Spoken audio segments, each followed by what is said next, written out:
അരികിൽ നീ ഉണ്ടായിരുന്നെങ്കിലെന്നു ഞാൻ നിർത്തറ. ഫീഡ് ഫുട്ബോളിൻ്റെ മറ്റൊരു എപ്പിസോഡിലേക്ക് എല്ലാവർക്കും സ്വാഗതം. അതെ, അരികിലെത്തിയിരിക്കുകയാണ്. മാഞ്ചസ്റ്റർ സിറ്റി അരികിലെത്തിയിരിക്കുകയാണ്. പെപ് ഗാർഡിയോള മാഞ്ചസ്റ്റർ സിറ്റി തൊട്ടരികിലെത്തിയിരിക്കുകയാണ്. ആർസണൽ ഫാൻസിന് നന്നായിട്ട് അറിയാം, ആർസണലിൻ്റെ മാനേജറായിട്ടുള്ള ആർട്ടറ്റയ്ക്ക് നന്നായിട്ട് അറിയാം, ആർസണലിൻ്റെ പ്ലേയേഴ്സിനും അത് നന്നായിട്ടറിയാം. എന്താണ് സംഭവിച്ചത്? ആർസണൽ അവരുടെ പ്രീമിയർ ലീഗ് മത്സരം എമിറേറ്റ്സിൽ വെച്ച് നടന്നായിരുന്ന മത്സരം ബോൺമൗത്തിനെതിരെ, ചെറീസിനെതിരെ 2-1 എന്നുള്ള സ്കോർ ലൈന് പരാജയപ്പെട്ടു. അങ്ങനെ പെപ് ഗാർഡിയോള മാഞ്ചസ്റ്റർ സിറ്റിക്ക് ഒരു സുവർണാവസരം ഒരുക്കി കൊടുത്തിട്ടുണ്ടായിരുന്നു ആ ഗ്യാപ്പ് കുറക്കാനായിട്ട്. അത് അവർ 2 കൈയും കൂടി സ്വീകരിച്ചിരിക്കുകയാണ്. അപ്പോൾ ആ ഒരു അവസരത്തിലേ ചില ആർസണൽ ഫാൻസൊക്കെ വിചാരിച്ചത്, ചെൽസി എന്തെങ്കിലും ഒരു സഹായം ചെയ്യുമോ എന്നുള്ളതായിരുന്നു. നല്ല ആൾക്കാരോടാണ് സഹായം ചോദിക്കുന്നത്. അതായത് നിവർന്ന് നിൽക്കാൻ പറ്റാത്തവർ എന്ത് സഹായം ചെയ്യാനാണ്? അതായത് ഈ ബ്ലൂക്കോയുടെ കീഴിൽ, ഈ റോസി നായരുടെ കീഴിൽ ചെൽസി ഇങ്ങനെ അട്ടപ്പൊട്ടലായിട്ടിരിക്കുന്നൊരു സാഹചര്യമാണ്. എഴുന്നേറ്റ് നിൽക്കാൻ പോലും പറ്റുന്നില്ല, പിന്നെയല്ലേ സഹായിക്കുന്നത്? പിന്നെ മാത്രമല്ല, ചില ചെൽസി ഫാൻസൊക്കെ വിചാരിക്കുന്നത് ഓൾറെഡി സീസൺ പണ്ടാറടക്കി കഴിഞ്ഞു. ശരിയാണ്, ഇനിയും ഒരു FA കപ്പ് സെമി ഫൈനൽ കളിക്കേണ്ട, പക്ഷേ പൊട്ടൻഷ്യൽ ഫൈനൽ ഈ സിറ്റിയുമായിട്ടായിരിക്കും ഉണ്ടായിരിക്കുക. അഥവാ ആ ലീഡ്സുമായിട്ടുള്ള മത്സരം വിജയിച്ച് കഴിഞ്ഞാൽ പൊട്ടൻഷ്യൽ ഫൈനൽ സിറ്റി ആയിട്ടാണ്. അപ്പോൾ പിന്നെ നോക്കണ്ടല്ലോ. അങ്ങനെ ഒരു ചിന്തയിൽ കൂടെയൊക്കെയാണ് ഇപ്പോൾ കടന്നുപോയിക്കൊണ്ടിരിക്കുന്നത്. അപ്പോൾ സീസൺ കഴിഞ്ഞിരിക്കുകയാണ്. ഇനിയിപ്പോൾ ചാമ്പ്യൻസ് ലീഗ് ക്വാളിഫിക്കേഷൻ എന്നൊക്കെ പറഞ്ഞു കഴിഞ്ഞാൽ അതിന് വല്ല മിറാക്കിളും സംഭവിക്കണം, എന്നാൽ പിന്നെ ആർസണലിൻ്റെ സമാധാനം കളയാമെന്നുള്ളതാണ് ചില ചെൽസി ഫാൻസൊക്കെ വിചാരിക്കുന്നത്. അതൊരു സ്മോൾ ക്ലബ് മെൻറ്റാലിറ്റിയാണ്. ശരിയാണ്, സ്പേഴ്സ് ഇത്തരത്തിലുള്ള മെൻറ്റാലിറ്റി കാഴ്ചവെക്കുന്ന നമ്മൾ കണ്ടതാണ്. അപ്പോൾ ആ നിലയിലേക്ക് ചെൽസിനെ കൊണ്ട് എത്തിച്ചിട്ടുണ്ട് ഈ ബ്ലൂക്കോ. ഫാൻറ്റാസ്റ്റിക് അച്ചീവ്മെൻറ്റ്, അത്ര എനിക്ക് പറയാനുള്ളൂ. ഫാൻറ്റാസ്റ്റിക് അച്ചീവ്മെൻറ്റാണ്. ഈ നിലയിലേക്ക് ചെൽസി ഫുട്ബോൾ ക്ലബിനെ കൊണ്ടെത്തിച്ചിട്ടുണ്ട്. അപ്പോൾ എനിവേ, സഹായം ചോദിക്കാൻ പറ്റിയ നല്ല ടീമാണ്. ഈ ടീമിനെ സംബന്ധിച്ചിടത്തോളം വല്ലാത്ത രീതിയിലുള്ളൊരു മാനസികാവസ്ഥയിലൂടെ കടന്നുപോയിക്കൊണ്ടിരിക്കുകയാണ്. ഇതൊരു വിഭ്രാന്തിയാണ്. ഇതിൻ്റെ പേര് ബ്ലൂക്കോലേഷ്യ ക്ലിയർലെസ്കക്യ ബിഗ് ട്രോഫി ഫോബിയ എന്നുള്ളതാണ്. ഇതിന് മരുന്നില്ല എന്ന് പൂർണ്ണമായിട്ടും പറയാൻ പറ്റില്ല. അവിടെയുള്ള തൊരപ്പന്മാരായിട്ടുള്ള HDനെ പറഞ്ഞയക്കുക, എന്നിട്ട് ബോധമുള്ളൊരു കോച്ചിനെ കൊണ്ടുവരിക, ബോധമുള്ള കുറച്ച് പ്ലേയേഴ്സിനെ കൊണ്ടുവന്നു കഴിഞ്ഞാൽ കാര്യങ്ങൾ മാറ്റിമറിക്കാനൊക്കെ സാധിക്കും. പക്ഷേ അതിന് തലപ്പത്തിരിക്കുന്നവന്മാർക്കാണ് ഈ അസുഖം ഏറ്റവും കൂടുതലുള്ളത്. അപ്പോൾ അവന്മാരുടെ അസുഖം മാറാണ്ടേ? അടപട്ടിയാവൂല. ഓക്കെ, എന്തായാലും മാഞ്ചസ്റ്റർ സിറ്റി അവരെ സംബന്ധിച്ചിടത്തോളം ഈ പ്രീമിയർ ലീഗിൻ്റെ അവസാനത്തെ 10 മത്സരങ്ങളിലേക്ക് കിടക്കുമ്പോൾ ഈ പെപ് ഗാർഡിയോള മാഞ്ചസ്റ്റർ സിറ്റിനെ സംബന്ധിച്ചിടത്തോളം അവർ ബ്ലഡ് സ്മെല്ല് ചെയ്യും. പിന്നെ അവരെ പിടിച്ചാൽ കിട്ടാത്ത സാഹചര്യങ്ങൾ ഉണ്ടാവാറുണ്ട്. കാരണം വെച്ചാൽ പെപ്പിനെ സംബന്ധിച്ചിടത്തോളം ഈ ടൈറ്റിലുകൾ, ബിഗ് ട്രോഫികൾ അടിച്ചടിച്ച് പദം വന്നുള്ളൊരു ചെങ്ങായിയാണ് നമുക്ക് എല്ലാവർക്കും അറിയുന്നത്, അല്ലേ? അപ്പോൾ ആ ചെങ്ങായിക്ക് അറിയാം എങ്ങനെയാണ് ഈ പരിപാടി അവസാനിപ്പിക്കേണ്ടതെന്നുള്ളത്. എങ്ങനെ തുടങ്ങുന്നു എന്നുള്ളതല്ലല്ലോ, എങ്ങനെ അവസാനിപ്പിക്കും എന്നുള്ളതാണ് ഏറ്റവും ഇമ്പോർട്ടൻ്റ് ആയിട്ടുള്ള സംഭവം ഒരു മാരത്തൺ റേസിലൊക്കെ.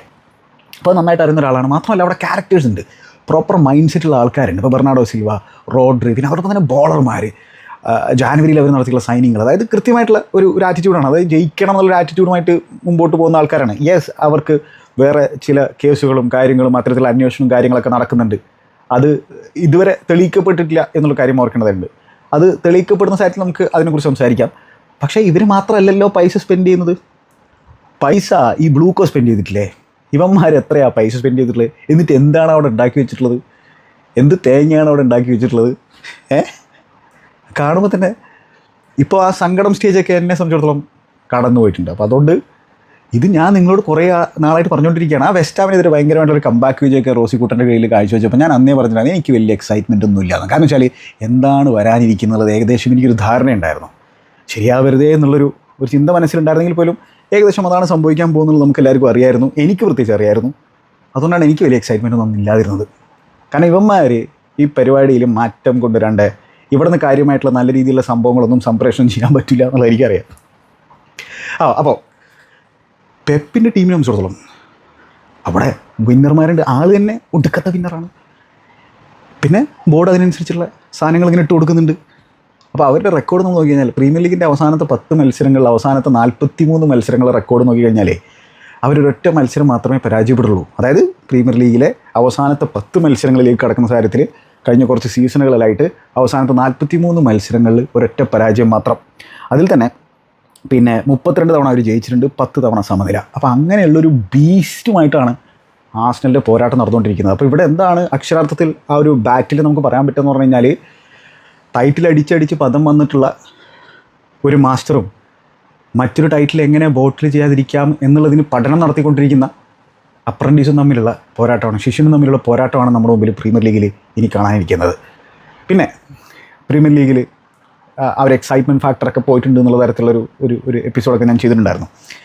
പക്ഷെ അതിൽ വിപരീതമായിട്ട് ഇപ്പോൾ മാൻ സിറ്റിന് വേണമെങ്കിൽ നമുക്ക് കണക്കാക്കാൻ പറ്റും. അവർ ഇപ്പോൾ കഴിഞ്ഞ കുറച്ച് ആഴ്ചകളായിട്ട് മാസങ്ങളായിട്ട് എക്സൈറ്റിംഗ് ഫുട്ബോൾ തന്നെയാണ് കാഴ്ചവെക്കുന്നത്. സീസണിൻ്റെ തുടക്കത്തിൽ അത്ര എക്സൈറ്റിംഗ് ഒന്നും ആയിരുന്നില്ല, പക്ഷേ ഇപ്പോൾ നല്ല എക്സൈറ്റിംഗ് ഫുട്ബോളാണ്. അതിൽ തന്നെ പ്രധാന പങ്ക് വഹിക്കുന്ന ചില ആൾക്കാരുണ്ട്. അതിൽ പ്രധാനിയാണ് ആര്? Ryan Cherki. റയാൻ ചെർക്കി ഒരു ബോളറാണ്. ഇന്നലെ ആ മത്സരത്തിൻ്റെ ഇടയിൽ ചെങ്ങായി ആ ബോട്ടിൽ ഫ്ലിപ്പ് പരിപാടിയൊക്കെ ഇല്ല, അതൊക്കെയാണ് ചെയ്യുന്നത്. 2 അസിസ്റ്റ് പ്രൊവൈഡ് ചെയ്തിരിക്കുകയാണ്. 10 അസിസ്റ്റുകളായി പ്രീമിയർ ലീഗിൽ ചെങ്ങായി. ഡെബ്യൂ സീസണിൽ 10 അസിസ്റ്റുകൾ. ഒരു സ്റ്റീലിനാണ് ചെങ്ങനെ സൈൻ ചെയ്തിട്ടുള്ളത്. സ്റ്റീൽ ബാർഗെയിൻ പൈസക്ക് കൊണ്ടുവന്നിരിക്കുകയാണ് ചെങ്ങായി. ഇവിടെ പ്രീമിയർ ലീഗിൽ ഫാമേഴ്സ് ലീഗ് എന്നൊക്കെ നമ്മൾ വിളിക്കുന്ന ലീഗിൽ നിന്ന് വന്നിട്ട് ഇവിടെ ഇങ്ങനെ നല്ല രീതിയിൽ ഡാൻസ് ചെയ്യുകയാണ്. എന്താ രസം കളി കാണാനായിട്ട്. ആ ഫിയർലെസ് ഫുട്ബോൾ കാണാൻ തന്നെ ഭയങ്കര രസമാണ്. പെപ്പ് പറയുന്നുണ്ട് താഴോട്ട് ഇങ്ങനെ വല്ലാണ്ട് ഇറങ്ങി വരുമൊന്നും വേണ്ട, ബോൾ അങ്ങോട്ട് എത്തിച്ചേരാന്നുള്ള രീതിയിലൊക്കെ പറയുന്നുണ്ട്. പക്ഷേ ഇടയ്ക്ക് വെച്ചിട്ട് ആളിനെ ആ ടീമിൽ ഒരു സ്റ്റാർട്ടിങ് റോൾ കൊടുക്കുന്നുണ്ടായിരുന്നില്ല പെപ്പ്. ഇപ്പോൾ കൃത്യമായിട്ട് കൊടുക്കുന്നുണ്ട്. കൊടുക്കുമ്പോൾ അതിനനുസരിച്ചുള്ള ഇമ്പാക്റ്റ് ചെങ്ങായി ഉണ്ടാക്കുകയാണ്. 10 അസിസ്റ്റുകൾ, 3 പ്രീമിയർ ലീഗ് ഗോളുകൾ ചെങ്ങായി അടിച്ചിട്ടുണ്ട്. പിന്നെ പറഞ്ഞല്ലോ, ആ മാജിക് പ്രൊഡ്യൂസ് ചെയ്യാൻ പറ്റുന്ന തരത്തിലുള്ള പ്ലെയറാണ്. കാണാൻ തന്നെ ഭയങ്കര രസമാണ്. അപ്പോൾ അങ്ങനെയുള്ള പ്ലേയേഴ്സിൻ്റെ ഫുട്ബോൾ കാണാൻ ഭയങ്കര രസമാണ്. റെസ്ട്രിക്ഷനോ പരിപാടി ഒന്നുമില്ല റയാൻ ചെർക്കിക്ക്. കാര്യങ്ങൾ ചെയ്യാനുള്ള ഫ്രീഡം ഉണ്ട്. അതോടൊപ്പം തന്നെ വർക്ക് റേറ്റ് ഉണ്ട്. ആ വർക്ക് റേറ്റ് ആയിരുന്നു തുടക്കത്തിൽ പെപ്പിനെ സംബന്ധിച്ചോളം കുറച്ചൊരു പ്രശ്നമായിട്ട് കണക്കാക്കിയിട്ടുണ്ടായിരിക്കുക ചെങ്ങായി. വർക്ക് റേറ്റ് പ്രൊവൈഡ് ചെയ്യുന്നുണ്ട്. അവരുടെ പ്രസ്സിന് മുമ്പിൽ ചെൽസി പണ്ടടങ്ങിപ്പോയി. അതായത് ഫസ്റ്റ് ഹാഫിൽ പിന്നെ എന്തൊക്കെയോ ചെൽസി ചെയ്യാൻ ശ്രമിച്ചിട്ടുണ്ടായിരുന്നു, ചാൻസുകൾ ഉണ്ടാക്കിയിട്ടുണ്ടായിരുന്നു. കൃത്യമായിട്ടും കൗണ്ടർ അറ്റാക്ക് ചെയ്യാൻ ശ്രമിച്ചിട്ടായിരുന്നു. ആ 45 മിനിറ്റ്സ് മോശമില്ലാത്ത രീതിയിൽ കളിച്ചു. അതിൽ പെഡ്രോനെറ്റ് കിട്ടിയുള്ള ചാൻസ്, കോൾ പാമറിൻ്റെ ഡിസിഷൻ മേക്കിങ്ങിലുള്ള പോരായ്മ. കോൾ പാമറൊക്കെ ഉണ്ടല്ലോ, എനിക്ക് തോന്നുന്നത് ആളുടെയൊക്കെ മനസ്സ് വേറെ എവിടെയോ ആണെന്നുള്ളതാണ്. കോൾ പാമറിനൊക്കെ നമ്മൾ ആ പഴയ കോൾ പാമറെ നമുക്ക് കാണാനേ പറ്റുന്നില്ല എന്നുള്ളതാണ്. ഇത് ഏതോ കോൾ പാമറാണ്. ആ ഇഞ്ചുറിക്ക് ശേഷം ഇത് ആരാന്ന് പോലും എനിക്ക് മനസ്സിലാക്കാൻ പറ്റില്ല. അതെന്താണെന്ന് വെച്ച് കഴിഞ്ഞാൽ മൊത്തത്തിൽ എൻവയോൺമെൻറ്റ് മാറിക്കഴിഞ്ഞാൽ ഇമ്മാതിരി ചെങ്ങായിയുടെ കീഴിലൊക്കെ കളിക്കേണ്ട അവസരം വന്നു കഴിഞ്ഞാൽ ആർക്കായാലും മടുപ്പ് സംഭവിക്കും. ഇത് ഈ പ്രൊജക്റ്റ് എങ്ങോട്ടേക്കാണ് പോകുന്നത്, എങ്ങോട്ടാണ് ഇതിൻ്റെ പോക്ക് എന്നുള്ളതിൻ്റെ ഒരു ധാരണയില്ലാതെ വരുന്ന സാഹചര്യത്തിൽ മോയ്സെ കൈസേഡോ ഇന്നലെ വരുത്തിയിട്ടുള്ള മിസ്റ്റേക്ക്, ആളിനെ സ്മോദർ ചെയ്തു പ്രസ് ചെയ്തിട്ട്. മോയൊക്കെ ഏത് രീതിയിലാണ് കളിച്ചിട്ടുണ്ടായിരുന്നത്. ആ മോയുടെ നിഴലിനെയാണ് ഇപ്പോൾ നമ്മൾ കണ്ടുകൊണ്ടിരിക്കുന്നത്. ആർക്കും ഇവിടെ അങ്ങോട്ട് പെർഫോം ചെയ്യാൻ സാധിക്കുന്നില്ല. ഈ എന്ത് സിസ്റ്റമാണ്, എന്താ സംഭവം എനിക്ക് മനസ്സിലാക്കാൻ പറ്റത്തില്ല. ഫസ്റ്റ് ഹാഫിൽ പിന്നെയും കളിക്കാൻ ശ്രമിച്ചു. പെഡ്രോനെറ്റോയുടെ 1-2 അറ്റംപ്റ്റുകൾ നമ്മൾ കാണുന്നു. സെക്കൻഡ് ഹാഫിൽ പക്ഷേ നമ്മൾ എന്താ കണ്ടത്? കൃത്യമായിട്ടും കമൻറ്റേറ്റേഴ്സ് പറഞ്ഞ പോലെ മെൻ അഗെയിൻസ്റ്റ് ബോയ്സ് അതുതന്നെയായിരുന്നു. അതിൽ കൃത്യമായിട്ടും മൈൻഡ് സെറ്റ് ആയിരുന്നു വ്യത്യാസം എന്നുള്ളത് തന്നെയാണ് എടുത്തു പറഞ്ഞത്. ശരിയാണത്, മൈൻഡ് സെറ്റിലുള്ള വ്യത്യാസമുണ്ട്. പിന്നെ മത്സരത്തിന് ശേഷം റോസിക്കുട്ടനോട് ചോദിച്ചപ്പോൾ റോസിക്കുട്ടൻ 1-2 വാചകങ്ങൾ പറഞ്ഞു. Mental stamina, emotional stability. എനിക്ക് ഭയങ്കര ഇഷ്ടപ്പെട്ടു. Mental stamina, emotional stability. ആൾ എഴുതി പഠിച്ചു വന്നാന്നുള്ള കാര്യത്തിൽ സംശയം. പിന്നെ ഇംഗ്ലീഷുകാരനാണ്, അപ്പോൾ അതുകൊണ്ട് ഇംഗ്ലീഷ് നന്നായിട്ട് സംസാരിക്കാൻ അറിയും റോസിക്കുട്ടന്, അല്ലേ? തുടക്കം മുതൽ ഇവിടെ കാണുന്നതാണ്. വരുന്നവർക്കൊക്കെ എല്ലാവർക്കും ഷെയ്ക്കാൻ കൊടുത്തു തുടങ്ങിയതാണ്. അതായത് ഒരു ഫേക്ക് ഐഡൻറ്റിറ്റി ഉണ്ടാക്കാൻ ശ്രമിക്കുന്ന പോലെയാണ് എനിക്ക് തോന്നിയിട്ടുള്ളത്. എനിവേ, ഞാൻ ഒരു അപ്കമിങ് കോച്ചിനെ കുറിച്ചിട്ട് വല്ലാത്ത രീതിയിൽ മോശം സംസാരിക്കുന്നത് അത്ര ശരിയായിട്ടുള്ളൊരു കാര്യമായിട്ട് എനിക്ക് തോന്നുന്നില്ല. കാരണം ഇത് ആളുടെ കുറ്റമല്ല. ആളിവിടെ ഈ ക്ലബ്ബിൽ വന്നു ചേർന്നിട്ടുള്ളത്. ഇത് ആളിനെ ഇവിടെ കൊണ്ടുവന്നവരെയാണ് പറയേണ്ടത്. ആളിനെ പറഞ്ഞിട്ട് കാര്യമൊന്നുമില്ല. ഇത്രയും ഒരു ഹിസ്റ്ററിയുള്ളൊരു ക്ലബിനെ സംബന്ധിച്ചിടത്തോളം, അതായത് റീസെൻ്റായിട്ട് നല്ല രീതിയിൽ ഹിസ്റ്റോറിക്കൽ അച്ചീവ്മെൻറ്റ് നടത്തിയിട്ടുള്ള ഒരു ക്ലബിനെ മാനേജ് ചെയ്യാൻ പറ്റുന്ന തരത്തിലുള്ള, മറ്റേ മാനേജ് അല്ല കേട്ടോ, പുള്ളിക്കാരൻ്റെ മാൻ പ്ലസ് ഏജ് സാധനമല്ല, ശരിക്കും മാനേജ് ചെയ്യാൻ പറ്റുന്ന തരത്തിലുള്ള കെൽപ്പുള്ള ഒരു ചെങ്ങായി ആണെന്നുള്ളത് ചെങ്ങായി ഇതുവരെ തെളിയിച്ചിട്ടില്ല. ആളുടെ സി വിയിൽ നമ്മൾ നോക്കിയാൽ ഒന്നും ഇല്ലാത്തൊരു ചെങ്ങായിയാണ്. അപ്പോൾ അങ്ങനത്തെ ഒരാളുടെ ഇവിടെ കൊടുന്ന് ഇടുമ്പോൾ പിന്നെ എന്താണ് അതിൽ ഇങ്ങനെ ആടിപ്പോവുക എന്നുള്ളതല്ലാതെ ചെങ്ങായിക്ക് എന്താ ചെയ്യാൻ പറ്റുക? പപ്പറ്റായിപ്പോയില്ലേ. അപ്പോൾ ആൾക്ക് കിട്ടിയിട്ടുള്ളൊരു ഗോൾഡൻ ഓപ്പർച്യൂണിറ്റി. പക്ഷേ ആൾ 2 തവണ ചിന്തിക്കണമായിരുന്നു. കാരണം ഇത് ഏത് രീതിയിലായിരിക്കും തൻ്റെ കരിയറിനെ എഫക്റ്റ് ചെയ്യുക എന്നുള്ളത് കൂടി ആൾ ചിന്തിക്കണമെന്നാണ് എൻ്റെ ഒരു കാഴ്ചപ്പാട്. ആൾ പറയുന്നത് എനിക്കൊരു കുറച്ച് സമയം എന്തായോ, ക്ലോപ്പിനും പെപ്പിനും ഒക്കെ സമയം കിട്ടിയതാണ്, എനിക്ക് കുറച്ച് സമയം എന്തായോ എന്നുള്ളത്. തനിക്ക് സമയം തരാൻ താൻ എന്താ ചെയ്ത് കൂട്ടിയിട്ടുള്ളത്? മുമ്പ് ക്ലോപ്പിനും പെപ്പിനൊക്കെ പെഡിഗ്രി ഉണ്ടായിരുന്നു, അല്ലേ? തനിക്ക് എന്ത് പെഡിഗ്രിയാണുള്ളത് തനിക്ക് സമയം തരാനായിട്ട്? അല്ലെങ്കിൽ അറ്റ്ലീസ്റ്റ് ചെൽസിയുമായിട്ട് എന്തെങ്കിലും ഒരു ഇമോഷണൽ കണക്ഷൻ വേണം. അപ്പോൾ ഫ്രാങ്ക് ലംപാർഡിനെ പോലുള്ള ഒരാൾക്കൊക്കെ ചെൽസി ആ രീതിയിൽ കുറച്ച് സമയം കൊടുത്തു. കാരണം വെച്ചാൽ ഫ്രാങ്ക് ലംപാർഡ് ആരാണെന്നുള്ളത് ചെൽസി ഫാൻസിന് അറിയാം. അപ്പോൾ കൂടെ നിൽക്കും എന്നുള്ളത് അന്നത്തെ ബോർഡിന് അറിയുന്ന ഒരു കാര്യമായിരുന്നു. അങ്ങനത്തെ എന്തെങ്കിലും ബന്ധമുണ്ടോ? ഒരു ബന്ധമില്ലാത്തൊരു ചങ്ങായിക്ക് ഏത് രീതിയിലുള്ള ഇമോഷണൽ കണക്ഷൻ കിട്ടും? എന്തിൻ്റെ അടിസ്ഥാനത്തിലാണ് സമയം തരേണ്ടത്? മീഡിയ ബ്രീഫിംഗ് വരുന്നത് സമ്മറിലെ ട്രാൻസ്ഫർ പ്ലാനിലൊക്കെ ഈ ചങ്ങായി ഉണ്ടെന്നാണ്. ഇതൊക്കെ മുമ്പും കേട്ടിട്ടുണ്ട്, അത് വേറെ കാര്യം. ഈ ചങ്ങായിനെയൊക്കെയാണ് സമ്മറിലെ ട്രാൻസ്ഫർ പ്ലാനിൽ വെക്കുന്നെങ്കിൽ ഒന്നും പറയാനില്ല എന്നുള്ളതാണ്. എനിക്ക് പ്രത്യേകിച്ച് ഒന്നും പറയാനില്ല. അപ്പോൾ തൊരപ്പന്മാരായിട്ടുള്ള ആ സ്പോർട്ടിംഗ് ഡയറക്ടർമാർ അവന്മാർ ലോട്ടറി അടിച്ചിരിക്കുകയാണ്. അവന്മാർക്ക് കോൺട്രാക്ട് എക്സ്റ്റൻഷൻ കൊടുത്തിട്ടുണ്ട്. അപ്പോൾ അത് ആലോചിച്ച് നോക്കിയാൽ എന്തായാലും മാസീവ് പ്രൊട്ടസ്റ്റ് നടക്കാൻ പോവുകയാണ്. മാസീവ് പ്രൊട്ടസ്റ്റ് എന്ന രീതിയിലാണ് പറഞ്ഞേക്കുന്നത്. അങ്ങനെ മാസീവ് ആയാൽ മതിയായിരുന്നു. മാഞ്ചസ്റ്റർ യുണൈറ്റഡിനെതിരെയാണ് അടുത്ത ചെൽസിയുടെ കളിയുള്ളത്. ആ സമയത്ത് ഈവൻ സ്ട്രാസ്ബർഗിൻ്റെ ഫാൻസ് വരുമെന്നാണ് പറഞ്ഞു എടുക്കുന്നത്. അപ്പോൾ ആ രീതിയിൽ ഒരു കമ്പൈൻഡ് സപ്പോർട്ടായിരിക്കും, പ്രൊട്ടസ്റ്റ് ആയിരിക്കും. പക്ഷേ മാഞ്ചസ്റ്റർ യുണൈറ്റഡിൻ്റെ ഫാൻസ് ഇങ്ങനെ കേൾക്കുന്നുണ്ടായിരിക്കും, ഇത് കേൾക്കുമ്പോൾ പറയുന്നുണ്ടായിരിക്കും, കുറേ കേട്ടിട്ടുണ്ട് പ്രൊട്ടസ്റ്റ് എന്നൊക്കെ. ഈ അമേരിക്കൻ ഓണർഷിപ്പിനെതിരെയൊക്കെ പ്രൊട്ടസ്റ്റ് എടുത്തിട്ട് ഇത് കാര്യം എന്നുള്ളത് തോന്നലായിരിക്കും. പക്ഷേ ശ്രമിക്കാതിരിക്കാൻ പറ്റില്ല. ശ്രമിച്ചുകൊണ്ടേയിരിക്കണം, വേറെ വഴിയൊന്നുമില്ല. എനിവേ, ഞാനിതിങ്ങനെ പറയുന്ന കാര്യത്തിൽ എന്നെ വിഴുങ്ങാൻ കുറേ ആൾക്കാർ ഇരിക്കുന്നുണ്ടായിരുന്നു. എനിക്കതിൽ വിഷമമൊന്നുമില്ല, കാരണം അത് ആ ചെൽസി ക്ലബിനോടുള്ള മൊഹബത്തുകൊണ്ട് ആൾക്കാർക്ക് തോന്നുന്ന തരത്തിലുള്ള കാര്യങ്ങളാണ്. എനിവേ, നമ്മൾ മത്സരത്തെക്കുറിച്ച് സംസാരിക്കണം. ചില ആളുകളൊക്കെ പറയാറുണ്ട് ചെൽസിയുടെ കാര്യം വരുമ്പോൾ ഞാൻ ടാക്ടിക്സോ അല്ലെങ്കിൽ മത്സരത്തിലെ ഗോളുകൾ വന്നതിനെക്കുറിച്ചോ ഒന്നും പറയാൻ ചിലപ്പോൾ നിൽക്കാറില്ല എന്നുള്ളത്. അത് പറയണം, പറഞ്ഞേ പറ്റുള്ളൂ, പറയാതിരിക്കാൻ പറ്റില്ലല്ലോ. അപ്പോൾ അങ്ങനെ ആ ഫസ്റ്റ് ഹാഫ് ഒരു ഡീസൻറ്റ് ഫസ്റ്റ് ഹാഫ് ആയിരുന്നു. പക്ഷേ സെക്കൻഡ് ഹാഫിൽ മാൻ സിറ്റി ഗിയറങ്ങ് മാറ്റി. ആ ഗിയറങ്ങ് മാറ്റിയപ്പോൾ ചെൽസി ഗെയിമിൽ ഇല്ലാണ്ടായി. അവരുടെ പ്രസ്സിങ് ടോപ്പ് ക്ലാസ് ആയിരുന്നു. അതിൽ തന്നെ മാൻ സിറ്റിയുടെ ലൈനപ്പിൽ നിക്കോ ഒരൈലി ലെഫ്റ്റ് ബാക്കായിട്ട്, റൈറ്റ് ബാക്കായിട്ട് മാറ്റിയാസ് ന്യൂനസ്, കുസനോവും മാർഗഹിയും. ഈ കുസനോവ് മാർഗഹി പാർട്ട്ണർഷിപ്പ് ആയിരിക്കണം മുമ്പോട്ടേക്ക് പോകുമ്പോൾ സിറ്റിന് യൂസ് ചെയ്യേണ്ടതായിട്ടുള്ളത് ഈ സീസൺ കഴിയുന്നവരെ. കാരണം അത് ഒരു ഫാൻറ്റാസ്റ്റിക് കോമ്പിനേഷനാണ്. കുസനോവിൻ്റെ പേസ്, അദ്ദേഹത്തിൻ്റെ even ball carrying ability, passing ability, അതോടൊപ്പം തന്നെ മാർഗഹിയുടെ എക്സ്പീരിയൻസും, ആളുടെ പാസിങ് എബിലിറ്റി, ആളുടെ ടാക്ലിംഗ് എബിലിറ്റി. മാർഗഹി ഒരു കിഡിലൻ സെൻ്റർ ബാക്കാണ്. അപ്പോൾ ആളുടെ കൂടെ കളിക്കാൻ കോംപ്ലിമെൻ്റ് ചെയ്ത് കളിക്കാൻ പറ്റുന്ന തരത്തിലുള്ള ഒരു പ്ലെയർ തന്നെയാണ് കുസനോവ്. അതൊരു ഡെഡ്ലി കോമ്പിനേഷൻ തന്നെയാണ് എനിക്ക് തോന്നുന്നത്. പിന്നെ ഒരേലി എന്താ ചെക്കൻ്റെ കളി. മിഡ്ഫീൽഡിലേക്ക് പോയി കഴിഞ്ഞാൽ റോഡ്രി, ബെർണാഡോ സിൽവ ആൾ ഒരു രക്ഷയില്ലാതെ തന്നെയാണ്. ആളിപ്പോൾ പോവുകയാണെന്നുള്ള കാര്യം പറഞ്ഞിരിക്കുകയാണ്. ആൾ അവിടെ നിന്ന് പടിയിറങ്ങി പോകുമ്പോൾ ഒരു പ്രീമിയർ ലീഗ് ലെജൻഡായിട്ടാണ് ആൾ അവിടെ നിന്ന് പടിയിറങ്ങി പോകുന്നുള്ള കാര്യം ഓർക്കേണ്ടതായിട്ടുണ്ട്. വിന്നിങ് മെൻറ്റാലിറ്റിയുള്ള ഒരു ചങ്ങായിയാണ്. ആളുടെ ആ ഒരു മെൻറ്റാലിറ്റി നമുക്ക് പിച്ചിൽ കാണാൻ സാധിക്കും, അല്ലേ? ഞാൻ മുമ്പ് പറഞ്ഞിട്ടുള്ളൊരു കാര്യമാണ്. അപ്പോൾ അത്തരത്തിലൊരു പ്ലെയറിനൊക്കെയാണ് ടൈറ്റിലടിക്കണം എന്നുള്ള ചിന്തയുള്ള ടീമുകൾ കൊണ്ടുവരേണ്ടത്. ആ മെൻറ്റാലിറ്റിയുള്ള പ്ലെയറിനൊക്കെയാണ്. അതൊക്കെ എത്രത്തോളം ഡേറ്റ കൊണ്ട് അളന്നെടുക്കാൻ പറ്റുമെന്ന് എനിക്കറിയില്ല. Bernardo Silva എല്ലായിടത്തുണ്ടായിരുന്നു. റോഡ്രി, ആ പഴയ റോഡ്രി അല്ലെങ്കിൽ പോലും ഡീസൻ്റായിട്ട് കളിക്കുന്നു. ചെൽസിയുടെ മിഡ്ഫീൽഡിൽ ഒരു അനക്കം ഉണ്ടായിരുന്നില്ല. ഫസ്റ്റ് ഹാഫിൽ പിന്നെ ഓക്കെ ആയിട്ട് കളിക്കുന്നു. മോയ് കാശയുടെയും അതേപോലെ തന്നെ ആന്ദ്രെ സാൻഡോസാണ്. എൻസോ ഫെർണാണ്ടസിന് ബാൻ കൊടുത്തിരിക്കുകയാണല്ലോ. ഭയങ്കര സ്ട്രിക്റ്റ് ക്ലബ്ബാണ്. ഭയങ്കര കൾച്ചറും കാര്യങ്ങളൊക്കെ മെയിൻറ്റെയിൻ ചെയ്യുന്ന ടീമാണ് ഈ ബ്ലൂക്കോ. അങ്ങനെ ബാനൊക്കെ കൊടുക്കും നമ്മൾ മാഡ്രിഡിൽ. പിന്നെ എനിക്ക് താമസിക്കാൻ താല്പര്യമുണ്ടെന്ന് പറഞ്ഞതിന് കുക്കരയും പല രീതിയിലുള്ള കാര്യങ്ങൾ പറഞ്ഞിട്ടുണ്ടായിരുന്നു. കുക്കരെ പക്ഷേ നല്ല രീതിയിൽ ശ്രമിച്ചു നോക്കിയിട്ടുണ്ട് ഈ മത്സരത്തിൽ. അപ്പോൾ അതുകൊണ്ട് കുക്കരയുടെ എഫേർട്ടിനോട് എനിക്കൊന്നും പറയാനില്ല എന്നുള്ള നല്ല രീതിയിൽ ശ്രമിച്ചു നോക്കിയിട്ടുണ്ട് ചങ്ങായി. എന്തായാലും ബാൻ കഴിഞ്ഞിട്ട് എൻസോ അടുത്ത മത്സരത്തിൽ വരും. എൻസോ ഇല്ലാത്ത ചെൽസിയുടെ ലീഗ് വിജയങ്ങൾ നോക്കി ഒറ്റ മത്സരം മാത്രമേ എൻസോ ഇല്ലാതെ പ്രീമിയർ ലീഗിൽ ജയിച്ചിട്ടുള്ള കാര്യം ഓർക്കണം. അപ്പോൾ ആ മിഡ്ഫീൽഡിൽ പിന്നീട് അപ്പർ ഹാൻഡ്, അതായത് ചെൽസിയുടെ ഹാഫിലായിരുന്നു കളി ഉണ്ടായിരുന്നു, ഈവൻ ഫസ്റ്റ് ഹാഫിൽ. അപ്പോൾ പൊസഷൻ എപ്പോഴൊക്കെ സിറ്റിയുടെ അടുത്ത് നഷ്ടപ്പെടുമ്പോൾ അപ്പോഴാണ് ചെൽസി കൗണ്ടർ അറ്റാക്കാൻ ശ്രമിക്കുന്നുണ്ടായിരുന്നു. പിന്നെയും പേസ് യൂസ് ചെയ്തിട്ട് കളിക്കാൻ ശ്രമിക്കുന്നത്. എസ്താവ് വില്യൻ എനിക്ക് വലിയ പ്രതീക്ഷയുള്ള ഒരു പ്ലെയറാണ്. ഇടയ്ക്ക് വെച്ചിട്ട് ഇഞ്ചുറിയും കാര്യങ്ങളും പറ്റിയതിന് ശേഷം പിന്നെ വലിയ തോതിൽ അദ്ദേഹത്തിന് ഒരു ഇമ്പാക്ട് ഉണ്ടാക്കാൻ സാധിച്ചില്ല. പക്ഷേ ഒരു എക്സൈറ്റിംഗ് ടാലൻ്റാണ് എസ്താവ് വില്യൻ എന്നുള്ള കാര്യത്തിൽ സംശയമൊന്നും വേണ്ട. എനിക്ക് ഇഷ്ടമുള്ളൊരു പ്ലെയറാണ്. അപ്പോൾ എസ്താവ് വില്യനാണ് റൈറ്റിലുണ്ടായിരുന്നത്, പെഡ്രോ നെറ്റോ ലെഫ്റ്റിൽ, Cole Palmer 10 role, Joao Pedro സ്ട്രൈക്കറായിട്ട്. ഇതാണ് ചെൽസിയുടെ ഡിഫൻസിൽ നോക്കിക്കഴിഞ്ഞാൽ ഫൊഫാനയും ഹാത്തോ ആയിരുന്നു ഉണ്ടായിരുന്നത്.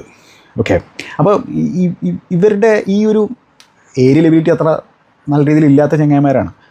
അപ്പോൾ എന്തുകൊണ്ട് സിറ്റി കൂടുതൽ ക്രോസുകൾ കൊടുത്തില്ല എന്നാണ് ഞാൻ ഫസ്റ്റ് ഹാഫിൽ നോക്കിക്കൊണ്ടിരുന്ന കാര്യം. സെക്കൻഡ് ഹാഫിൽ ക്രോസുകൾ വന്നു തുടങ്ങി. അങ്ങനെ ആ ക്രോസിൽ നിന്നാണ് ആദ്യത്തെ ഗോൾ വരുന്നുണ്ടായിരുന്നത്.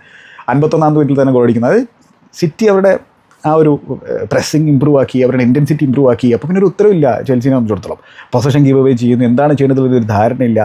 റൈറ്റ് സൈഡിൽ നിന്ന് ഈ ചെറുക്കിയുടെ ക്രോസ് വരുമ്പോഴേ ആരും അവിടെ ക്ലോസ് ഡൗൺ ചെയ്യാനൊന്നും ശ്രമിക്കുന്നൊന്നുമില്ല.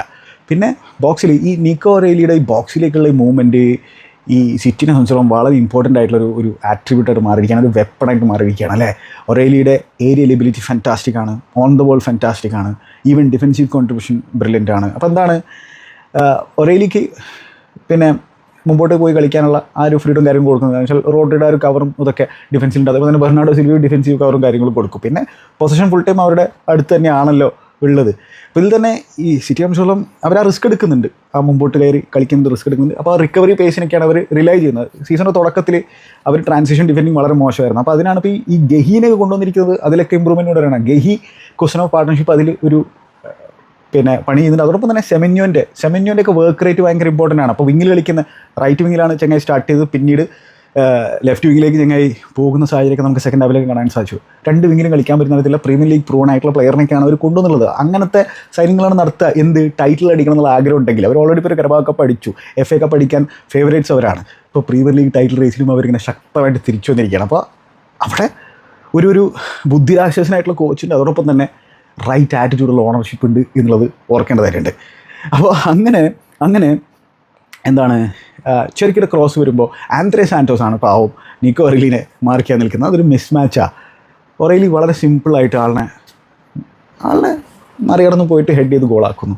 ആന്ത്രേ സാന്റോസിനൊന്നും ചെയ്യാൻ പറ്റുന്നില്ല. അതാണ് ആദ്യത്തെ ഗോൾ. അധികം വൈകാതെ ഒരു 5-6 മിനിറ്റ് കഴിച്ചപ്പോൾ രണ്ടാമത്തെ ഗോൾ വർക്കുന്നതാണ്. ആ രണ്ടാമത്തെ ഗോൾ എങ്ങനെയാണ് വരുന്നതെന്ന് വെച്ച് കഴിഞ്ഞാൽ അതിൽ പിന്നെ കോർണർ എടുക്കുന്ന കാര്യത്തിലും ചെറുക്കിയുടെ ഡമ്മിയും കാര്യങ്ങളൊക്കെ നമ്മൾ കാണുന്നുണ്ട്. എനിവേ അങ്ങനെ കോർണർ എടുക്കുന്നു. ചെറുക്കി അവിടുന്ന് ലെഫ്റ്റിൽ നിന്ന് ഇങ്ങനെ കട്ടിൻ സൈഡ് ചെയ്ത് വരികയാണ്. ഓക്കെ, ആദ്യം ഡ്യൂവിൽ വിൻ ചെയ്യാൻ ശ്രമിക്കുന്നത് എനിക്ക് തോന്നുന്നത് ഹാത്തോക്ക് വിൻ ചെയ്യാൻ സാധിക്കുന്നില്ല. പിന്നെ എസ്താവില്ലിന് വിൻ ചെയ്യാൻ സാധിക്കുന്നില്ല. ബോക്സിൻ്റെ റൈറ്റ് സൈഡിൽ ഇങ്ങനെ നിൽക്കുകയാണ് മാർഗഹി അൺമാർക്ഡ്. അപ്പം മാർഗഹിക്ക് ഫിസ് ചെയ്തിട്ട് ബോൾ കൊടുത്തത് ഭയങ്കര ഫോഴ്സിൽ കൊടുത്തുള്ള സാധനമാണ്. പക്ഷെ അവിടെയുള്ള മാർഗഹിയുടെ ഫസ്റ്റ് ടച്ചും ടേണും ബ്രില്യൻറ്റ്. എന്നിട്ടുള്ള ഫിനിഷ്, ഒരു സ്ട്രൈക്കറിൻ്റെ ഫിനിഷാണ് ഗഹി അവിടെ പുൾ ഓഫ് ചെയ്തിട്ടുള്ളത്. ഗഹി ആരാണെന്നറിയോ? കോബ്ഹാം പ്രൊഡക്റ്റാണ്, ചെൽസിയുടെ അക്കാഡമി പ്രൊഡക്റ്റാണ്. പക്ഷേ ചെൽസി ഇത്തരത്തിൽ അനേകായിരം അക്കാഡമി പ്രൊഡക്റ്റുകൾ വിട്ട് കളഞ്ഞിട്ടുണ്ട്. അത് പഴയ ഓണർഷിപ്പ് ചെയ്തൊരു കാര്യമാണ്. അതിപ്പോൾ അങ്ങനെ കൃത്യമായിട്ട് തിരിച്ചു വന്നിങ്ങനെ കൊത്തിക്കൊണ്ടിരിക്കുകയാണ്. സ്റ്റാംഫോർഡ് ബ്രിഡ്ജിൽ ഗഹി വളരെ ഇമ്പോർട്ടൻ്റ് ആയിട്ടുള്ള മത്സരത്തിൽ, അതായത് ഗഹി ഓൾറെഡി ഒരു ടൈറ്റിൽ അടിച്ചു കഴിഞ്ഞു ജനുവരിയിൽ അങ്ങോട്ടേക്ക് വന്നതിന് ശേഷം. ഇപ്പോൾ എന്താണ് FA കപ്പിലെ സെമിഫൈനലിൽ എത്തിയിരിക്കുകയാണ്. പ്രീമിയർ ലീഗ് ടൈറ്റിൽ റേസിൽ അവർ തിരിച്ചുകൊണ്ടിരുന്നതിൽ പങ്കുവഹിക്കുകയാണ്. വേറെ എന്താ വേണ്ടത്? ഗഹി ആ ഒരു ഗോൾ അടിക്കുന്നത്. അപ്പോൾ ഇവിടെ ഒറേലിയാണ് ആദ്യത്തെ ഗോൾ അടിക്കുന്നത്. സിറ്റിയുടെ അക്കാഡമി പ്രൊഡക്റ്റാണ്, ഫോമർ ചെൽസിയുടെ അക്കാഡമി പ്രൊഡക്റ്റാണ് അവിടെ രണ്ടാമത്തെ ഗോൾ അടിക്കുന്നത്. അപ്പോൾ അക്കാഡമികളെ കൂടുതൽ ഒന്ന് യൂട്ടിലൈസ് ചെയ്തത് ഈ ക്ലബ്ബുകൾക്കൊക്കെ നല്ലതായിരിക്കും എന്നുള്ളതാണ്. സ്ക്വാഡ് പ്ലേയേഴ്സ് ആയിട്ടെങ്കിലും വെക്കേണ്ടത് അക്കാഡമി പ്ലേയേഴ്സിനെയാണെന്നുള്ളതാണ് എൻ്റെ ഒരു വാദം. ബാക്കി ഈ സ്ക്വാഡ് പ്ലേയേഴ്സിനായിട്ട് വലിയ തോതിൽ പൈസ കളയരുത്. ടോപ്പ് ക്വാളിറ്റി പ്ലേയേഴ്സിനെ കൊണ്ടുവരിക. സ്ക്വാഡ് പ്ലേയേഴ്സായിട്ട് അക്കാഡമി പ്ലേയേഴ്സിനെ യൂസ് ചെയ്ത് കഴിഞ്ഞാൽ കൃത്യമായിട്ടൊരു ബാലൻസ് നമുക്ക് ഉണ്ടായിരിക്കും. ഇതെന്താണ് ഈ സ്ക്വാഡ് പ്ലേയേഴ്സിന് വലിയ പൈസ കൊടുത്തിട്ട് കൊണ്ടുവരികയാണ് എന്ത് കാര്യം? കാരണം തലപ്പത്തിരിക്കുന്നവർക്ക് വല്ല ബോധവും വേണ്ടേ. അപ്പോൾ അങ്ങനെ രണ്ടാമത്തെ ഗോൾ. പിന്നെ ഈ ഇവന്മാരിങ്ങനെ പ്രസ് ചെയ്യുന്നു. സെമനിയൊക്കെ എത്ര ഗോൾ അടിക്കാമായിരുന്നു അറിയോ? അത്തരത്തിലുള്ള ഓപ്പർച്യൂണിറ്റീസ് ചങ്ങായി കിട്ടിയിട്ടുണ്ടായിരുന്നു. പിന്നെ ഈ ഒരു സാഹചര്യത്തിൽ തന്നെ ഈ 2-0 ആയിരിക്കുന്ന സാഹചര്യത്തിൽ കോൾ പാമറിന് ഒരു ഓപ്പർച്യൂണിറ്റി കിട്ടിയിട്ടുണ്ടായിരുന്നു. കുക്കുരെ ലെഫ്റ്റിൽ നിന്ന് ഒരു കട്ട് ബാക്ക് കൊടുത്തുള്ള സാഹചര്യം, ഒരു ക്രോസ് കൊടുത്തുള്ള സാഹചര്യം, കോൾ പാമറിൻ്റെ അറ്റംപ്റ്റ് അവിടെ ബ്ലോക്ക് ചെയ്യുന്ന ആരാ? മാർക്ക് ഗഹിയാണ്. ഗഹി അത്തരത്തിലുള്ള പ്രീമിയർ ലീഗ് എക്സ്പീരിയൻസ് ഉള്ള ഒരു ഫാൻറ്റാസ്റ്റിക് സെൻറ്റർ ബാക്കാണ്. ആൾക്ക് അപ്പുറത്ത് ഒരു ത്രെട്ട് പ്രസ് ചെയ്യാനും സാധിക്കും, ശരിക്കുള്ള പണിയെടുക്കാനും അറിയും. അപ്പോൾ എന്താണ് ചെൽസിയുടെ ഇപ്പോഴത്തെ സെൻറ്റർ ബാക്കുകൾ നോക്കി കഴിഞ്ഞാൽ എനിക്ക് തോന്നുന്നു കോൾവിൽ ഒരു ഫാൻറ്റാസ്റ്റിക് സെൻറ്റർ ബാക്കാണ്. ആൾ ഇഞ്ചുറി മൂലം പുറത്തിരിക്കുകയാണ്, പക്ഷേ ഒരു കോബ്ഹാം പ്രൊഡക്റ്റാണ്. ബാക്കിയവന്മാർ പൈസ കൊടുത്ത് കൊണ്ടുവന്നുള്ള സെൻറ്റർ ബാക്കുകളൊക്കെ നോക്കിക്കഴിഞ്ഞാലേ ഗഹി അവരെക്കാളൊക്കെ എത്രയോ ബെറ്റർ ആണെന്നുള്ളത് ഒരു നഗ്നമായിട്ടുള്ള സത്യമാണ്. അത് വേണമെങ്കിൽ നിങ്ങൾക്ക് എതിർത്ത് സംസാരിക്കാൻ പറ്റും, പക്ഷേ ഞാൻ എൻ്റെ അഭിപ്രായമാണ് പറയുന്നത്. അവിടെയുള്ള നിലവിലത്തെ ഏതൊരു ചെൽസി ഡിഫൻഡർ നോക്കി കഴിഞ്ഞാൽ പൈസ കൊടുത്ത് കൊണ്ടുവന്നമാരെ നോക്കി കഴിഞ്ഞാൽ അതിൽ ബെറ്ററായിട്ട് നമുക്ക് ഗഹീനെ കിടക്കാൻ പറ്റും. ഗഹി ഒരു കോബ്ഹാം പ്രൊഡക്റ്റ് ആയിരുന്നു. ഒന്ന് ആലോചിച്ച് നോക്കി. ഇതാണ് അവസ്ഥ. ചിരിക്കണോ കരയണോ എന്നുള്ള ഒരു ധാരണ എനിക്കില്ല. ഇനി മൂന്നാമത്തെ ഗോൾ വരുന്നതിൻ്റെ മൊത്തത്തിലുള്ള ഒരു സിനാരിയോ നമ്മൾ നോക്കണം. കാരണം റോസിക്കുട്ടന് ഒരു ഐഡിയ ഇല്ല എന്താ ചെയ്യണമെന്നുള്ളത്. ആളിങ്ങനെ ആ ഡഗൗട്ടിൽ ഇപ്പോൾ പേന പിടിച്ചിട്ട് എഴുതുന്ന പരിപാടിയൊന്നുമില്ല. അത് അന്ന് നല്ല ആ മീമൊക്കെ ഇട്ടിട്ട് പണ്ടിറങ്ങി ഉണ്ടാവും. എന്താ ചെയ്യണമെന്നുള്ളൊരു ധാരണയില്ല. അപ്പോൾ അവിടെ കുസനോവേ ഒരു പ്രഷറും ഇല്ല, ആരും ആളെ പ്രസ് ചെയ്യുന്നില്ല. എന്താണ് ചെൽസിയുടെ പ്രസ്സിങ് മെക്കാനിസം എന്ന് എനിക്കറിയില്ല. നമ്മൾ വേറെ രീതിയിലാണ് പ്രസ് ചെയ്യാൻ ശ്രമിക്കുന്നത് എന്നുള്ളതാണ് റോസിക്കുട്ടൻ പറഞ്ഞിട്ടുണ്ടായിരുന്നത്. എന്താണ് വേറെ രീതി? കുസനോവ് ബോളുമായിട്ട് ഇങ്ങനെ ഡ്രൈവ് ചെയ്തിങ്ങനെ വരുന്നു, ആരും പ്രസ് ചെയ്യുന്നില്ല ചങ്ങായിനെ. എന്നിട്ട് ആ ഹാഫ് ഫീൽഡിൻ്റെ അടുത്ത് വരെ എത്തി ചങ്ങായി. എന്നിട്ട് അവിടെ നിന്നൊരു ഒരു ലോങ് ബോൾ കൊടുക്കുകയാണ് ആർക്ക് സെമന്യോയുടെ ഷൂട്ടിംഗ് ബൂട്ട്സ് ചങ്ങായി വീട്ടിൽ വെച്ചിട്ട് വന്നിട്ടുണ്ടായിരുന്നു, അല്ലെങ്കിൽ പണി കിട്ടിയാൽ അവിടെ നേരെ ആ ഷോട്ട് അൺലീഷ് ചെയ്യുമ്പോൾ ചങ്ങായി പിന്നെ സാഞ്ചസിൻ്റെ കയ്യിലേക്ക് അടിച്ചു കൊടുത്തത്. ഓക്കെ, അവിടെ ഒരു പ്രസ്സിങ്ങും ഇല്ല. ഇനി സിറ്റിയുടെ പ്രസ്സിങ് കാണാം, ഇതേ സീക്വൻസിൽ നമ്മൾ കാണുന്നതാണ്. സാഞ്ചസ് എന്തെന്ന് വെച്ചാൽ കാശയുടെ അങ്ങനെ ഫ്രീ ആയിട്ട് നിൽക്കുന്നുണ്ട്, കാശയുടെ ഉരുട്ടി കൊടുത്തു, ബോൾ റിസീവ് ചെയ്യുന്ന സാഹചര്യത്തിൽ ആൾ ഫ്രീയാണ്, പക്ഷേ ആൾക്ക് ഹാഫ് ടേണിൽ തിരിയാനോ അതിനുള്ള സമയം അവിടെ കൊടുക്കുന്നില്ല. ആര്? Man City. 3 പ്ലേയേഴ്സ് വന്നിട്ട് ആളിനെ അങ്ങോട്ട് പൊതിയുന്നു, ഡോക്ക് ബോൾ വിൻ ചെയ്യുന്നു, ഡോക്ക് അതുമായിട്ട് ബോക്സിലേക്ക് പോകുന്നു, ഫിനിഷ് ചെയ്യുന്നു. ഡോക്ക് ഒരു ക്ലിനിക്കൽ ഗോൾ സ്കോറൊന്നുമല്ല, ആൾ ആ ഗോൾ അടിക്കുന്നു. വേറെയും അവസരങ്ങൾ സെമിനിയോ കിട്ടിയിട്ടുണ്ടായിരുന്നു, ചില സാഹചര്യങ്ങൾ പാസ് വേണമെങ്കിൽ ഹാളന് കൊടുക്കാമായിരുന്നു, ഹാളന് നല്ല രീതിയിൽ പ്രസ് ചെയ്യുന്നു, ഡോക്ക് നല്ല രീതിയിൽ പ്രസ് ചെയ്യുന്നു, ചെറുക്കി നല്ല രീതിയിൽ ഡിഫെൻസീവ് എഫേർട്ട് ഇടുന്നു, പ്രസ് ചെയ്യുന്നു, സെമിന്യോൻ്റെ ഡിഫെൻസീവ് എഫേർട്ട് നമ്മൾ കാണുന്നു. അപ്പോൾ ഇത് കളക്റ്റീവായിട്ടുള്ള എഫേർട്ട്, അതായത് സിറ്റി സംബന്ധിച്ചിടത്തോളം സൂര്യനാണ് കാരണം എന്നാണ് പെപ്പ് പറഞ്ഞത് ഈ സമയമാകുമ്പോൾ ഈ ഫോം പിക്ക് ചെയ്യുന്നതിൽ. അതായത് നല്ല സൺഷൈനിൽ ട്രെയിൻ ചെയ്തുകൊണ്ടൊക്കെ നല്ല ഫ്രഷ്നെസ്സും കാര്യങ്ങളൊക്കെ ഉണ്ട് എന്നുള്ളത്. എനിവേ, അതായത് 2 ടീമുകളുടെയും ഗൾഫിൻ ക്ലാസ് നമ്മൾ നോക്കിക്കഴിഞ്ഞാണല്ലോ. പക്ഷേ റീസെൻ്റായിട്ട് 2 ടീമിൻ്റെയും സ്പെൻഡിങ് നമ്മൾ നോക്കിക്കഴിഞ്ഞാൽ എനിക്ക് തോന്നുന്നത് ബ്ലൂക്കോൻ്റെ ചെൽസി ആയിരിക്കും കൂടുതൽ സ്പെൻഡ് ചെയ്തിട്ടുണ്ടായിരിക്കുക. എന്നിട്ട് എവിടെയാണ് ഈ ടീം ചെന്നെത്തിപ്പെട്ടിരിക്കുന്നത്? ഒരേലിക്ക് എന്തോ ഒരു ഇഞ്ചുറി പറ്റി, ഹാംസ്ട്രിങ് ആണെങ്കിൽ പണിയാണ്. കാരണം ഒരേലി അത്രയും ഇമ്പോർട്ടൻ്റ് ആയിട്ടുള്ള കാരണം വെച്ചാൽ ഒറേലിയുടെ ഒരു സ്റ്റാറ്റ് ഞാൻ പറഞ്ഞുതരാം. അതായത് സ്റ്റാർട്ട് ഓഫ് ഫെബ്രുവരി പിന്നെ ഒറേലിയേക്കാൾ കൂടുതൽ ഗോളുകൾ ഓൾ കോമ്പറ്റീഷനിൽ അടിച്ചിട്ടുള്ള മറ്റൊരു സിറ്റി പ്ലെയർ ഇല്ല. ഏർലിംഗ് ഹാലൻഡ് 6 ഗോളുകൾ അടിച്ചിട്ടുണ്ട്, ഒറേലിയും 6 ഗോളുകൾ അടിച്ചിട്ടുണ്ട്. അപ്പോൾ അത്രയും ക്ലച്ചായിട്ടുള്ള പ്ലെയറായിട്ട് മാറിയിരിക്കുകയാണ് ഒറേലി. അപ്പോൾ ഒറേലിനെ ശരിക്കും മിസ് ചെയ്യും അവർ. പക്ഷെ അവിടെ എയ്റ്റ്നൂരിനെ പോലെയുള്ള ഒരു ചങ്ങായി ഉണ്ട് ലെഫ്റ്റ് ബാക്കായിട്ട് കളിക്കാനായിട്ട്. അതായത് എയ്റ്റ്നൂരി ഡ്രിബിൾ ചെയ്യുന്നത് കാണുമ്പോഴേ എന്നെ സംബന്ധിച്ചോളം എൻ്റെ മനസ്സിൽ തോന്നിയുള്ളൊരു കാര്യം എന്തായിരുന്നു അറിയാം, ഞാൻ സ്റ്റോറി ആയിട്ട് ഇട്ടിട്ടുണ്ടായിരുന്നു ഇൻസ്റ്റാഗ്രാമിൽ. അതായത് ചെൽസിയിലെ പല വിങ്ങർമാരെക്കാളും, അതായത് ഈ ബ്ലൂക്കോ സഞ്ചിത്തുള്ള പല വിങ്ങർമാരെക്കാളും മനോഹരമായിട്ട് ഫുൾ ബാക്കായിട്ടുള്ള എയ്റ്റ്നൂരി അൾജീരിയക്കാരൻ ഡ്രിബിൾ ചെയ്ത് പോകുന്നത് കാണുകയാണ് ഞാൻ. എയ്റ്റ്നൂരി ഭയങ്കര ടെക്നിക്കലി സൗണ്ട് ആയിട്ടുള്ള ഒരു ഫുൾ ബാക്കാണ്, പക്ഷേ ചെൽസിയുടെ പല വിങ്ങർമാർക്ക് ആ പണി ചെയ്യാൻ പറ്റുന്നില്ല. ഇവന്മാർ എന്ത് തേങ്ങയാണ്, എന്ത് ഡാറ്റ നോക്കിയാണ് അവന്മാർ സൈൻ ചെയ്യുന്നതാണ്. ഇതിൻ്റെ ബെഞ്ചിൽ നിന്ന് കൊണ്ടുവരുന്ന ആരൊക്കെയാണ്? Garnacho, എസുഗോ, Delap. ഗോള് വേണമെന്ന ഉള്ള സാഹചര്യത്തിൽ കൊണ്ടുവരുന്ന ഡെലാപ്പിനെ, ഗർനാച്ചോനെയൊക്കെ. എന്താ അവസ്ഥ? റോമെലാവിയ പിന്നെയും ഒരു ടാലൻറ്റഡ് പ്ലെയറാണ്, ഇഞ്ചുറി ഇല്ലെങ്കിൽ പിന്നെയും ഒരു ഇമ്പാക്ട് ഉണ്ടാക്കാൻ പറ്റുന്ന പ്ലെയറാണ്. നല്ലൊരു ലോഫ്റ്റഡ് ബോൾ കുക്കറിയെ കൊടുത്തിട്ടുണ്ടായിരുന്നു, പക്ഷേ അവിടെയാണ് ഡൊണറൂമ സേവ് ചെയ്യുന്നു. ഡൊണറൂമയും ട്രാഫോർഡാണ് അവരുടെ കീപ്പർമാരായിട്ടുള്ളത്. കിഡിലൻ ഷോട്ട് സ്റ്റോപ്പർമാർ. ട്രാഫോർഡാണെങ്കിൽ ബോൾ പ്ലേയിലും കിഡിലിനാണ്. ചെൽസിയുടെ ഡിഫെൻസ് അല്ല, കീപ്പറിൻ്റെ അവസ്ഥ എന്താണ്? ഇവന്മാർ എന്ത് പ്രൊജക്റ്റാണത്? ഗുഡിയോൺസൺ ഫോമർ ചെൽസി പ്ലെയറാണ്, റോമൻ അബ്രാമോവിച്ചിൻ്റെ കീഴിൽ ഫുട്ബോൾ കളിച്ചുള്ള ആളാണ്, ടൈറ്റിൽ അടിച്ചുള്ള ആളാണ്, ജോസെ മൊറീനോയുടെ കീഴിൽ ഫുട്ബോൾ കളിച്ചുള്ള ആളാണ്. ഗുഡിയോൺസൺ പറയുന്നതെന്ന് അറിയോ? ഈ മത്സരത്തിന് ശേഷം ഞാൻ പറഞ്ഞല്ല, ഗുഡിയോൺസൺ പറഞ്ഞാണ്, പണ്ടൊക്കെ പറഞ്ഞു കഴിഞ്ഞാൽ 3-0 എങ്ങനെയൊക്കെ നമ്മൾ തോറ്റു കഴിഞ്ഞാൽ ഉറക്കം കിട്ടൂല എന്നുള്ളത്. ഇപ്പോഴത്തെ അവസ്ഥ എന്തായിരിക്കും? ഇപ്പോൾ അവന്മാർ സുഖമായിട്ട് കിടന്ന് ഉറങ്ങും. ഒരു 3 കിട്ടണം അവർക്ക് സുഖമായിട്ട് ഉറങ്ങാമെന്ന് എനിക്ക് തോന്നുന്നത്. അതായത് 3 കിട്ടിയില്ലെങ്കിലായിരിക്കും ചിലപ്പോൾ അവന്മാർക്ക് ഉറക്കം പോവുക.